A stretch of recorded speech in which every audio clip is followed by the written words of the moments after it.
രാഷ്ട്രപതിയുടെ റഫറൻസിൽ സുപ്രീംകോടതി ഭരണഘടനാ ബെഞ്ച് വാദം കേൾക്കുകയാണ്. നിയമസഭ പാസാക്കിയ ബില്ലുകളിൽ തീരുമാനമെടുക്കാൻ സമയപരിധി നിശ്ചയിച്ച വിധിയുമായി ബന്ധപ്പെട്ടാണ് രാഷ്ട്രപതിയുടെ റഫറൻസ്.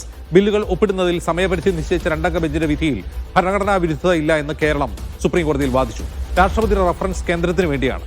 സുപ്രീംകോടതി വിധി മറികടക്കാനാണ് കേന്ദ്രം ശ്രമിക്കുന്നതെന്നും കേരളം വാദിച്ചു. കേരളത്തിന്റെ പ്രാഥമിക വാദം ഇന്ന് പൂർത്തിയായി. വിവരങ്ങളുമായി ഡി ധനസുമോദ് ചേരുന്നു സുപ്രീംകോടതിയിൽ. സുമോദ്, എന്താണെന്ന് കോടതിയിൽ ഉണ്ടായത്?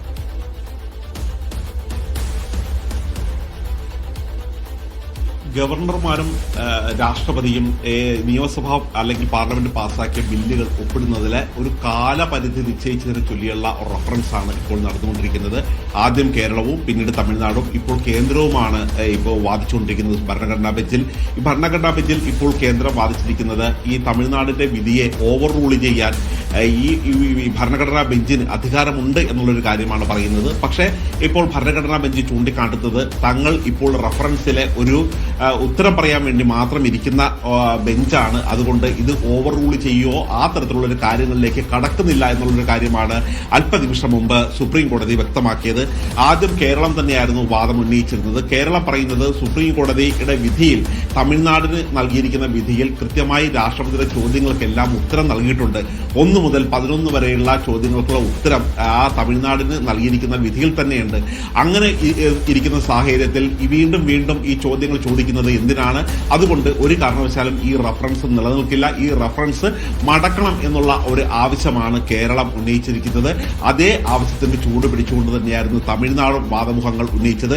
കേരളത്തിന് വേണ്ടി മുതിർന്ന അഭിഭാഷകനായ കെ വേണുഗോപാലാണ് ഹാജരായത്. അദ്ദേഹം ചൂണ്ടിക്കാണിക്കുന്നത് ഇതൊരു കേന്ദ്രമാണ് ഈ റഫറൻസിന്റെ ഇത്തരത്തിലുള്ള ഈ ഹർജികൾക്ക് പിന്നിലുള്ളത്. കാര്യം ഈ സുപ്രീം കോടതി വിധിയെ മറികടക്കുക എന്നുള്ളത് തന്നെയാണ് ഇതിന്റെ പിന്നിലുള്ള പ്രധാനപ്പെട്ട കാര്യം. ഒരു കാരണവശാലും സുപ്രീം കോടതി വിധിയെ, തമിഴ്നാടിന് അനുകൂലമായിട്ടുള്ള വിധിയെ മറികടക്കാൻ ഈ തരത്തിലുള്ള ഒരു റഫറൻസിന് കഴിയില്ല എന്നുകൂടിയാണ് ഇപ്പോൾ കേരളം സുപ്രീം കോടതിയിൽ വാദിച്ചിരിക്കുന്നത്. സുമോദി, റഫറൻസ് അഭൂതപൂർവമായി സംഭവിക്കുന്നതാണ്. മുമ്പ് ഇങ്ങനെ ഉണ്ടായിട്ടുണ്ടോ?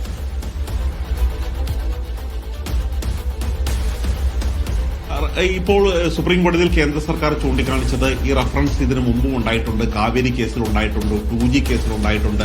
ഈ സമയത്തെല്ലാം ഇത്തരത്തിലുള്ള ഉത്തരം നൽകിയപ്പോൾ ഈ വിധികളെല്ലാം മറികടന്നിട്ടുണ്ട് എന്നുള്ളൊരു കാര്യമാണ് ചൂണ്ടിക്കാട്ടിയിരിക്കുന്നത്. പക്ഷേ കേരളം കൃത്യമായി നിലപാടെടുത്തു തന്നെയാണ് മുന്നോട്ട് പോകുന്നത്. കേരളം പറയുന്നത് ഒരു കാരണവശാലും ഒരു വിധിയെ മറികടക്കാൻ വേണ്ടി ഇത്തരത്തിലുള്ള റഫറൻസിൽ ഒരു കൃത്യമായ ഒരു വിധി സുപ്രീം കോടതിയിൽ നിന്ന് ഉണ്ടാവരുത് എന്ന് തന്നെയാണ്. കാര്യം നിയമസഭ പാസാക്കിയ, ജനങ്ങൾ തെരഞ്ഞെടുക്കപ്പെട്ടതാണ് നിയമസഭ പാസാക്കിയ ബില്ലുകൾ അനന്തമായി നീട്ടിക്കൊണ്ടുപോവുകയാണ് ഗവർണർമാർ ചെയ്യുന്നത്.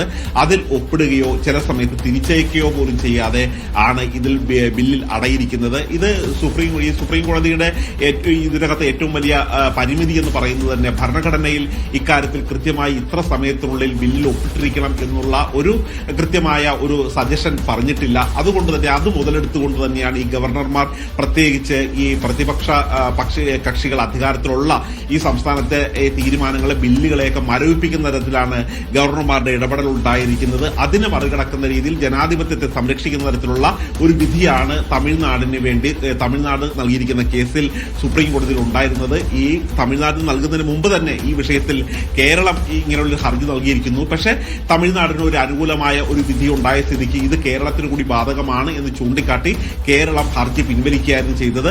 ഈ ഒരു സാഹചര്യത്തിലാണ് റഫറൻസുമായി സുപ്രീം കോടതിയിലേക്ക് രാഷ്ട്രപതി തന്നെ വന്നിരിക്കുന്നത്. രാഷ്ട്രപതി ചോദിച്ചിരിക്കുന്ന ഈ 14 ചോദ്യങ്ങളിൽ 11 ചോദ്യങ്ങൾക്കുള്ള ഉത്തരം നേരത്തെ ഉണ്ടായിരുന്ന വിധിയിൽ തന്നെയുണ്ട്.